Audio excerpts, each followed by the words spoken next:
যুব সমাজের উদ্যোগে আমরা এই শীতবস্ত্র বিতরণ, ইফতার সামগ্রী বিতরণ, সেলাই মেশিন বিতরণ, নগদ আর্থিক সহযোগিতা, বৃক্ষরোপণ কর্মসূচি, মানুষকে সহযোগিতা, নানান সমস্যা, টিউবওয়েল দিছি, মানুষদেরকে ঘর নির্মাণ করে দিছি। এটা মাত্র একমাত্র উদ্দেশ্য আমাদের হয়েছে কি আল্লাহর সন্তুষ্টি, তাকওয়া। আমরা আমাদের লাভের সাথে নেই, আল্লাহর সন্তুষ্টির জন্য দিছি। আর এটার পিছনে একমাত্র কারিগর হচ্ছে আমার আদর্শ যুব সমাজের সংগঠনের প্রতিষ্ঠাতা সভাপতি জিএম শরীফুল্লাহর কারণে, ওনার নিজস্ব উদ্যোগ প্রচেষ্টার কারণে আপনাদেরকে এগুলো দেওয়া। তা আপনারা উনি জন্য দোয়া করবেন, উনি যেন এই দুনিয়া কামাবি হয়। উনি অনেক সমস্যায় ফেস করতেছেন, আমরা দোয়া করেন যেন আল্লাহ যেন ওনার সমস্যাগুলো সমাধান করে দেয় বা সুন্দর করে দেয়।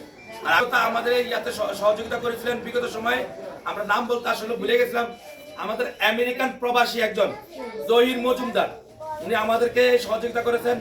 আপনারা তার জন্য দোয়া করবেন। আমার সভাপতি জিএম শরীফুল্লাহর জন্য দোয়া করবেন। আমার এই সভাপতির বাবা মোহাম্মদ আনোয়ারুল্লাহ গাজীর জন্য দোয়া করবেন। আপনারা কেন তো ভালো থাকবেন। আসসালামু আলাইকুম। আমরা জানি একটা